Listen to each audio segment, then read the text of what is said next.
Hi, everyone. So today we're going to look at media industries, the business of media, and media economics.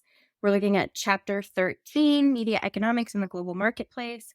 So a lot of these concepts and topics have already come up for us in other weeks. So today's lecture kind of revisits them and takes a structural look at how media works as a business and as a series of industries. It's a pretty short lecture for us this week. This chapter focuses not on specific content or media types like some of the other weeks have, but as we're in this subgrouping of looking at media as industry and business, we're focusing more on the structure of media as an industry and the economics of mass media. And we'll investigate the breakdown of economic borders and media consolidation, corporate mergers, synergy, deregulation, and the emergence of the economic global village. And then we'll move on to address ethical and social issues in media economics, investigating the limits of antitrust law, the concept of consumer control, and the threat of cultural imperialism. We'll also briefly examine the rise of new digital media conglomerates and consider the impact of media consolidation on democracy and the diversity of the global marketplace. A lot of these things, again, are things we've touched on already. So this is a review. As we discussed in other chapters, globally, there are different structures to review. In a monopoly structure, one company dominates the production and distribution within media industries. And in an oligopoly structure, like we have in most US industries, very few firms dominate the industry. Another model is called limited competition. In limited competition, there are many producers, but only a few products available in the market. Limited competition structures are very common in radio and newspaper media industries, as opposed to the oligopoly structure of television, movies, and social media. Over time, the landscape of media industries in the United States has undergone pretty massive structural changes, which we've also talked about briefly in the past. In the late 19th and 20th centuries, the trend was actually towards more regulation of media industries, right? We saw this again and again with radio and television, that as a new industry or a new technology emerged, it would be a kind of free-for-all in the beginning, and then there would be a long period of figuring out how to organize it. And a lot of that was done through government regulation. So the Sherman Antitrust Act, which was passed in 1890, outlawed monopolistic practices. The Clayton Antitrust Act was passed in 1914 and deepened that regulation by prohibiting manufacturers from getting or having exclusive dealers or contractors, which made it harder to control large parts of the market. The Seller-Kefauver Act in 1950, that built even further on this prior legislation and limited corporate mergers and joint ventures that reduced competition. And we'll see with that how that's actually been overturned in a second. So many industries, especially media industries, didn't like these regulations and engaged in a lot of lobbying, which we learned a lot about 2 weeks ago, and campaigns, a lot of PR work in particular, to try to weaken regulations after 1950. They found success with the Telecommunications Act of 1996, which we talked about a lot more when we were looking at television and a little bit when we were talking about its failure to really be strong enough to actually address the internet. So the Telecommunications Act, passed in 1996, removed or weakened all prior media industry legislation, right? So it sort of overrode all of these things, which created more regulation. And so over the past 30 years, this has solidified an oligopoly structure of media industries as the dominant model in the US because of this weakened and kind of lack of regulation, right? So in the United States in particular. Yeah. So there are some dominant business tendencies that have emerged in media industries, which are all heavily characterized by this deregulation. So these include the trend towards information economy, consolidation, the expansion of flexible markets, and downsizing. So the one that we'll start with is the transformation of media industries towards information technologies, or is making their money through information that these companies can extract and produce about audiences. This week, I've asked you all, if you're interested in writing or if you just like to watch it, to look at the documentary on the empire of Amazon and a little bit about Jeff Bezos as an individual. And a lot of what this is about is this rise of the significance of data, whether that's the buying and selling of data or the construction and management of server housing so that one can own the space that the data is kept. So this is what we refer to as the information economy.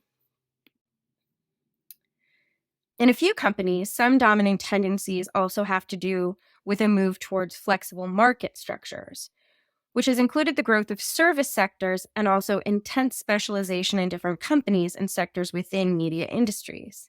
The move towards flexible specialization service-based markets requires large amounts of cheap labor, which is why media companies have worked to destroy and block labor unions within their sectors. Again, something that they talk about a lot in that documentary I've asked you to watch for this week. Finally, downsizing in wage gap inequalities are some other, downsizing and the way that it produces wage gap inequalities are some other troubling trends in media industries.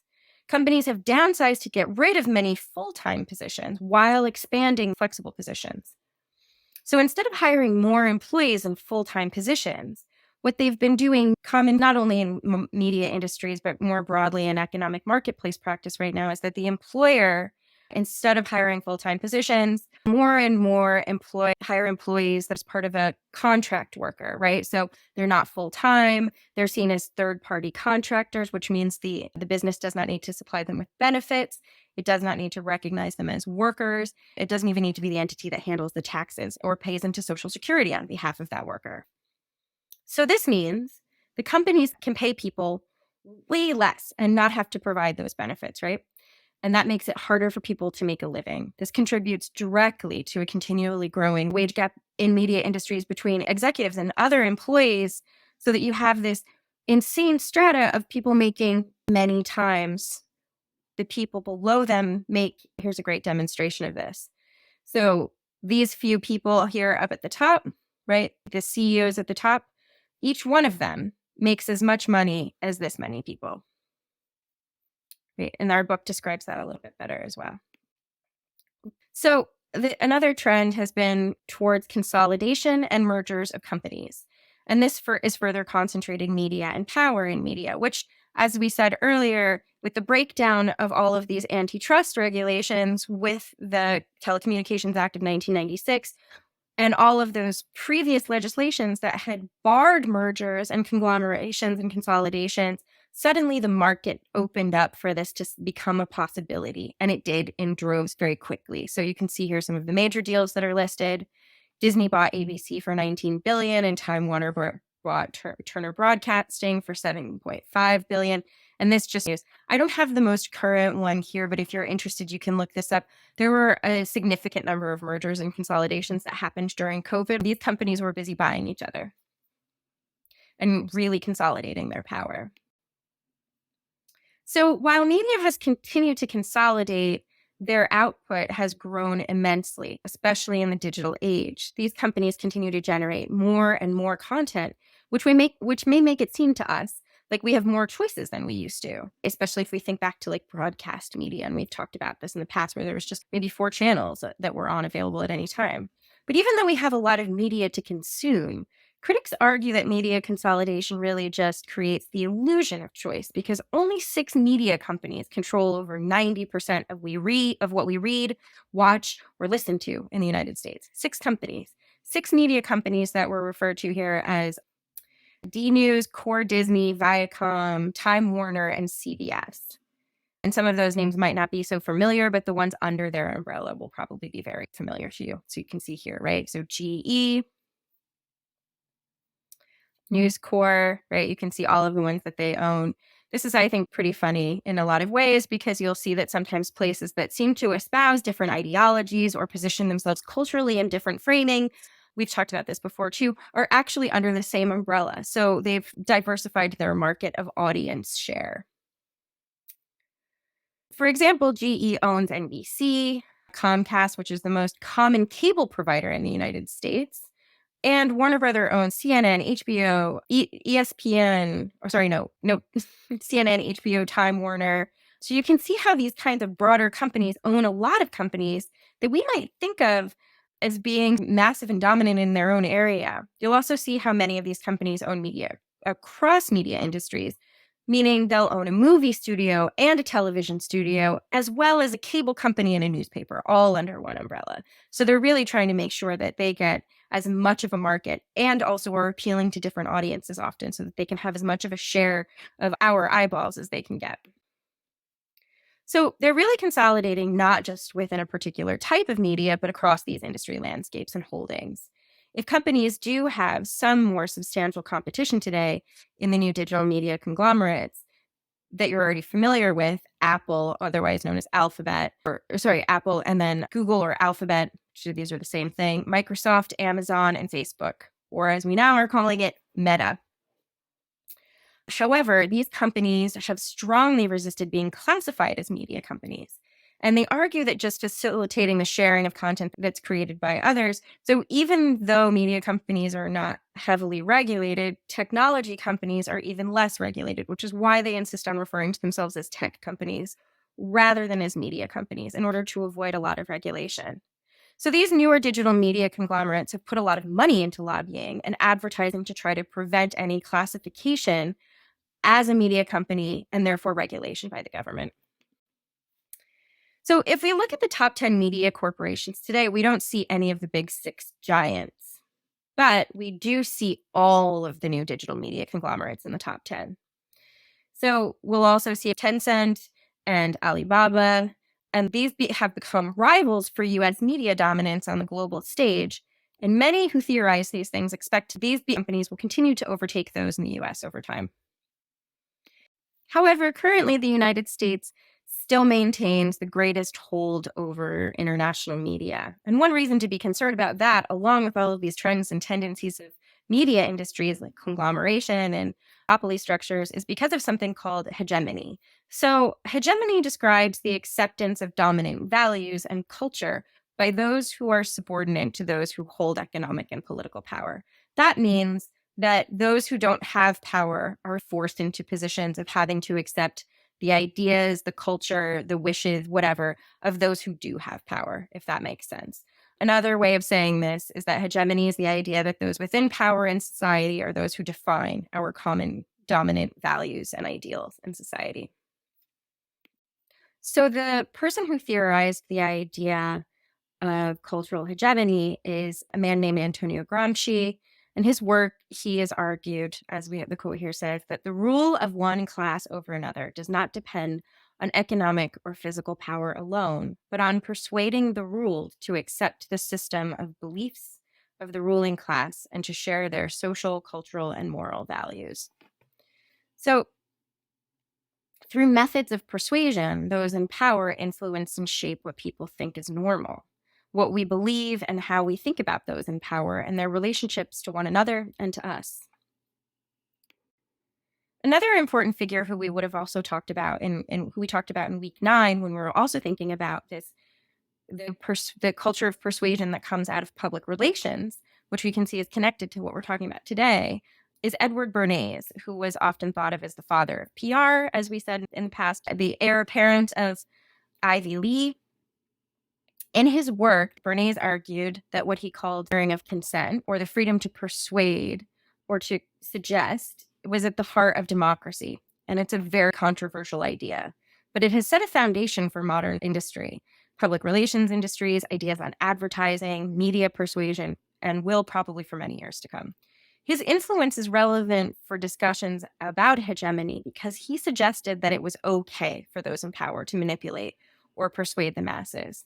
Not only that it was okay, but that it was in fact a kind of moral duty for those in power to do such a thing, right? So that his work is central to how propaganda has been mobilized in the United States and how we think a lot about our relationship not only to people in our own country, but internationally. So one way that hegemony works through media is through the construction of common narratives, not unlike PR, as we talked about when we were talking about framing, or through stories that make certain values and ideas seem universal or like common sense.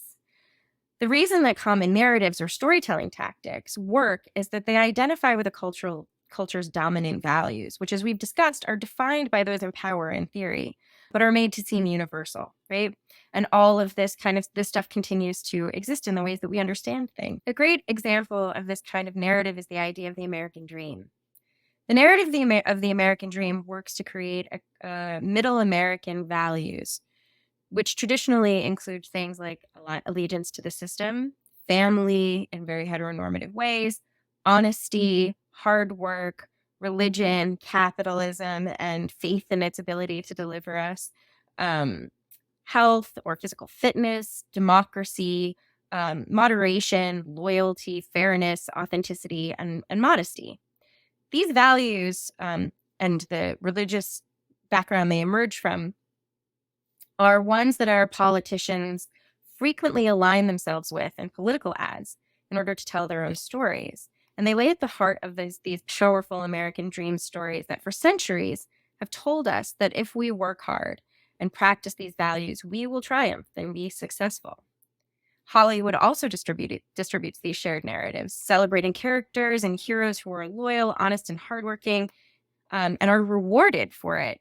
And through this process, the media and powerful companies that control them continue to reproduce these common sense narratives that keep the economic status quo relatively unchallenged and leave little room for alternatives. The problem with this is that what we start to buy into in these hegemonic or dominant ideals is that we start to buy into them without being critical of where they came from. Or how they came to serve a dominant society and those already in power. If we buy uncritically into concepts presented as common sense, we help to maintain such concepts of natural, what is natural, and shut down discussions about ways in which economic divisions or political hierarchies, things like racism, etc., are not natural at all, but are in fact given, learned, and in service to hegemony. So understanding hegemony, to bring it back to our initial kind of point, it's important because it helps explain why we occasionally will do things like support plans or structures like those the media industry has presented to us that are not in our best interest, but are in fact in the best interest of those in power.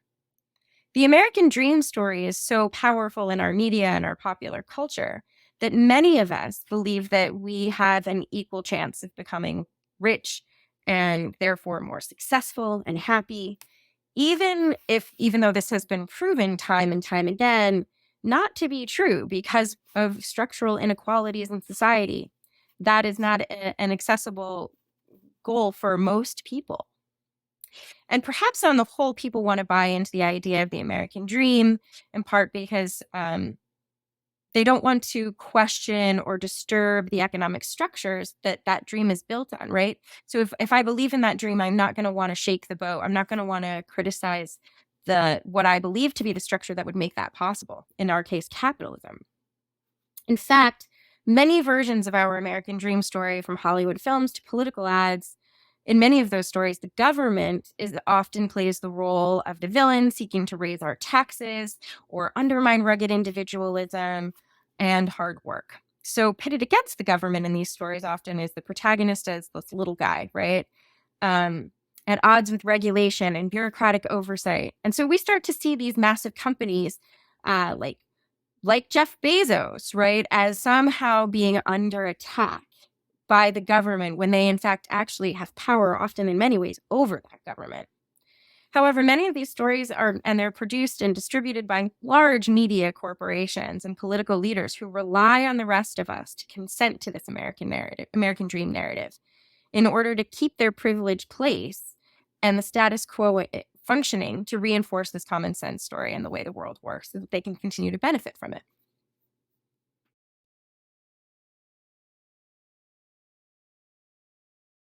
So we discussed in this lecture how media and industries work as an oligopoly, where we have few options and control over media is in the hands of a very small group of very powerful companies, which we named the Big Six dominant media companies, as well as the 5 new digital media companies in our current model of media industries in the US. Audiences and consumers have little choice or control over content, access, or structure and cost of media, among other things. And so this is the case that you might ask why there's so little public debate or awareness about the problematic structure of media industries. We did just discuss hegemony and a kind of powerful nature of the ways that narratives are deployed in society. And so in large part, these structures are unchallenged because people don't believe that they need to, because we've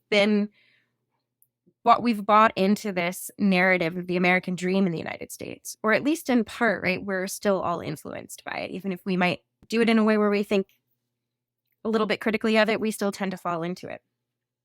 And it determines how we think about the world, influences us and shapes the way we think about certain stories and certain political arrangements and economic structures. There are many reasons why the structural problems of media industries are often ignored beyond hegemony, but our textbook highlights 3 major issues, and I think they are important for us to pay attention to. So this is the equation of free markets with democracy and the lack of criticism about capitalism. And this is a huge one.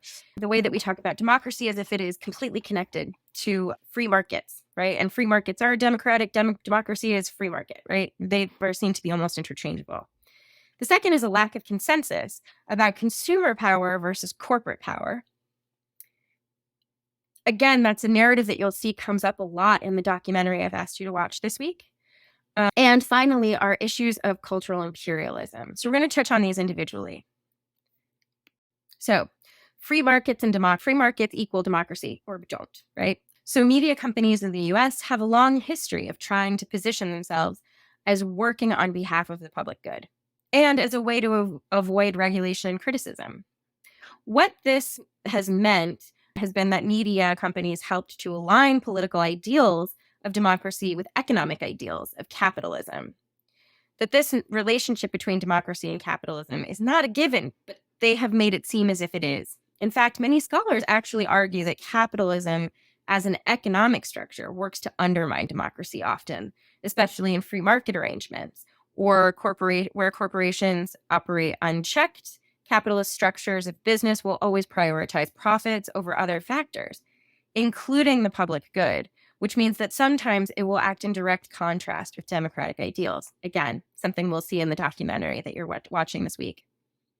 For example, this is why we historically have seen little change in the hegemonic narratives of media and television, because these companies will almost always choose to make what they know will be profitable, a story that they know will be successful over something controversial or even just new and interesting that might not appeal to as wide of an audience or might open them up to criticism. We see this especially with the sort of constant remaking of existing narratives, right? We see the same movie, the same books being turned into multiple different versions, one after the other, because one was successful.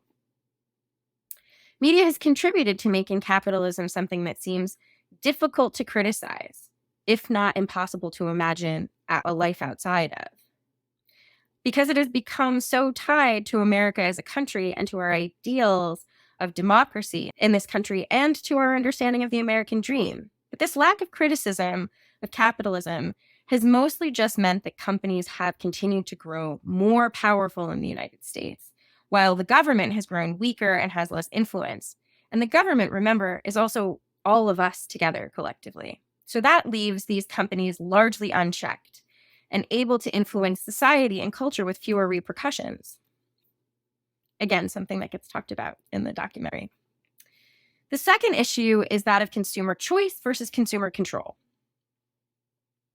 And this is another way that media companies have tried to avoid regulation and criticism about their structure. What these companies have provided to us is consumer choice, which is the ability to choose among a wide range of products. Right? You open Netflix, there's so many things now that they have to suggest something to you or play something for you automatically based on your algorithm. And what these companies, so they've provided this consumer choice, but while that might seem more democratic, and in some ways we definitely have access to narratives we haven't seen as much of before, there's still, in reality, it isn't very democratic at all because we still have no power to influence the products that we have to choose from, who controls them and how the profits from them are distributed, who profits from them, right? An alternative to consumer choice that would be considered more democratic would be something like consumer control.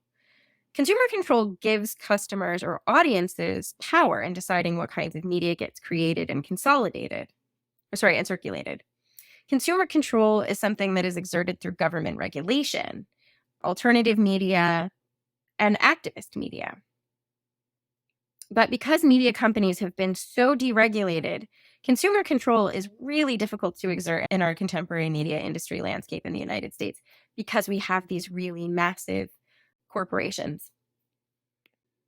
Finally, the dominance of the US media industries on a global scale has also made it difficult to regulate and difficult to critique, as these companies have influenced not just within the United States, but also globally, internationally. This disproportionate dominance on the global marketplace, and we've talked about this in the past, is a form of cultural imperialism. And as we've talked about in past discussions of cultural imperialism, many have argued that this is an extension of the imperialist and colonialist legacy of the United States. The US dominance in the media marketplace makes it difficult for other countries to compete, even as we saw in the past in our week on movies, how much media is actually being produced outside of the United States. But even with all of that production, it's extremely difficult for other companies to compete, even in their own countries, which effectively eliminates most of the competition in media industries on a global scale and gives the US media a great deal of unchecked power on the global landscape. So this means that US media and the business around it shapes the ideals not only of the US, but also of other countries, because many people don't even see themselves or their local cultures represented in the media that they consume, but rather they see white, Western, American ideals and values of capitalism and the culture of the American dream. And those often don't represent what they experience locally, and so produces a kind of cultural disconnect. Now, there are some who argue that there is also some good that comes from cultural imperialism, or at least from the presence of US media in other markets. Those can be that it might offer the possibility of more of a culture of the free press and ideas that we talked about last week of the First Amendment and the notion of being able to speak critically of power. Other things that are seen to be beneficial is possibly the notion of our book calls it a global village, which I'd like to resist, but we could say at least the possibility of some shared cultural reference points. But at what cost? As the US media industries have remained largely unregulated and uncriticized, there is little that hold US media and its industry responsible for what they export abroad or the impact that it has. Okay, everybody, that's all for this week's lecture. That's my dog Billy, dressed as Laika for Halloween. I'm sorry I'm a little late on the Halloween, but there you have it. So make sure that you have read chapter 13, watch the lectures and the documentary if you haven't already. Of course, be sure to check out your classmates' mass media lectures. They've been so great. This semester's been really amazing to see what you guys are working on, and I've really enjoyed them. Thank you so much for being really engaged with each other as well on those. The writing analysis for this week is on the documentary about Jeff Bezos and Amazon. I highly recommend that even if you aren't going to write for this week, that you check out that documentary. So have a really great week. Take care. Bye.